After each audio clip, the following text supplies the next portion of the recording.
রুদ্র বারবার ফোনে নিশাকে বলছিল, এইবারের অ্যাডভেঞ্চারে না গেলে কিন্তু চলবে না, তোকে নিতেই হবে।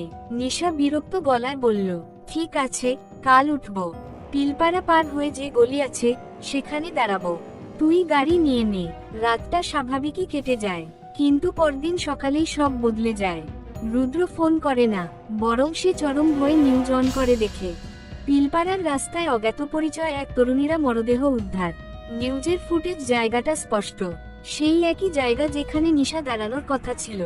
রুদ্রর শরীর ঠান্ডা হয়ে যায়। তারপরই রিপোর্টার বলে, গত 2 মাসে একই রাস্তায় 7 জন মেয়েকে হত্যা করা হয়েছে। অন্ধকার পেরিয়ে রাস্তাটি ক্রস করার সময়ই ঘটছে সব ঘটনা।